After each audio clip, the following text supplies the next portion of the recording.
దేవుని నామమునకు స్తోత్రములని నాటి ధ్యానాంశము కోనేటి వద్ద స్వస్థత. యోహాను సువార్త 5వ అధ్యాయం అండి. యేసుక్రీస్తు చేసిన 3వ సూచక క్రియ అండి.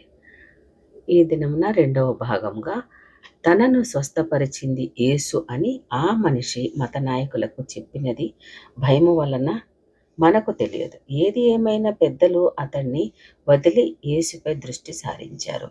యోహాను సువార్త 9లో ఉన్న గుడ్డివాడి కథలో లాగా కాక వారు ఆ వ్యక్తిని వెలివేయలేదు. ప్రభువు 5వ అధ్యాయం 14వ వచనంలో చెప్పిన మాటను బట్టి అతడు అంతవరకు అనుభవించిన కీడు అతడు చేసిన పాపం మూలనే అని అర్థమవుతుందండి. ఇదిగో స్వస్థత నొందిదివి, మరి ఎక్కువ కీడు నీకు కలగకుండానట్లు ఇకనూ పాపము చేయకుము, అయితే నీ పాపములకు క్షమాపణ దొరికింది అనే మాట ప్రభు పలకలేదండి.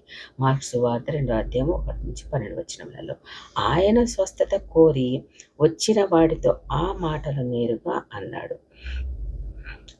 కళ్ళ చెదిరే స్వస్థతా కూటాన్ని అనుభవించి కూడా పాపక్షమాపణ పొందకపోవడము సాధ్యమే. స్వస్థత పొందిన వ్యక్తి పరుపు మోసుకొని పోవడం ద్వారా విశ్రాంతి దిన నియమాన్ని ఉల్లంఘించాడు. అయితే మత పెద్దలు అతనేమీ చేయలేదు. తమ అక్కసు అంతా యేసుపైనే వెళ్ళగక్కారు. యూదా సన్హెద్రిత్ సభ్యులు మతానికి ధర్మకర్తలు. క్రొత్తగా రంగంలోనికి వస్తున్న రబ్బీలను, బోధకులను పరీక్షించి నిగ్గు తేల్చి బాధ్యత వారిది. అలా కాకుంటే అబద్ధ ప్రవక్తలు అనేక మంది బయలుదేరి ప్రజలను తప్పుదారి పట్టిస్తారు. వారు గతంలో బాప్తిస్మం ఇచ్చే యోహాను పరిచర్యను శల్య పరీక్ష చేశారండి. యోహాను సువార్త 1వ అధ్యాయం 19 నుండి. ఇప్పుడు యేసు ప్రభు పరిచర్య పరీక్షిస్తున్నారు. అంతకుముందే సబ్బాతు దినమున యేసు దయ్యం పట్టిన వ్యక్తిని బాగు చేశారు. లూకా సువార్త 4వ అధ్యాయం 31-37 వచనములు. కాబట్టి సన్హెద్రిన్ వారి కన్ను ఇప్పటికే ప్రభు పైన పడింది. 5వ అధ్యాయం తర్వాత తన శిష్యులు సబ్బాతు దినాన పంట చేలో ధాన్యము చేతులతో నలుపుకోవడము గురించి ప్రభు వారి పక్షంగా వాదించారు.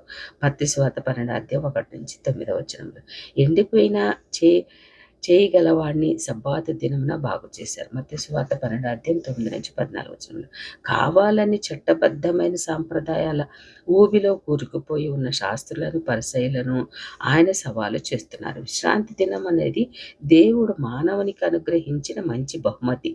వారు దాన్ని నియమ నిబంధనలను చెరసాలగా మార్చివేశారు. ఈ సంగతిని వారు యేసును నిలదీసి అడిగితే ఆయన తూకీగా తన తండ్రి ఏమి చేస్తున్నారో తాను అదే చేస్తున్నానని జవాబిచ్చారు.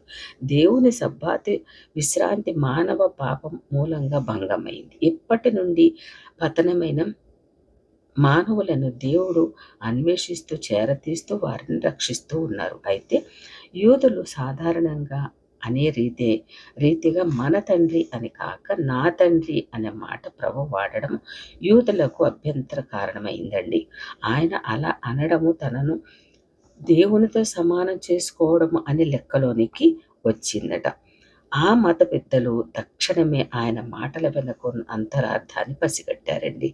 సబ్బాతున మీరాడని అభియోగము నుండి శీఘ్రంగా ఆయనపై దైవదూషణ నేరాన్ని మోపారు. ఇలాంటి దైవదూషణకు శిక్ష మరణమే. యేసుక్రీస్తును మరణ శిక్ష పాత్రనిగా యెరూషలేము మత నాయకులు గుర్తించడం ఆరంభించిందండి. ఆ దినము నుండి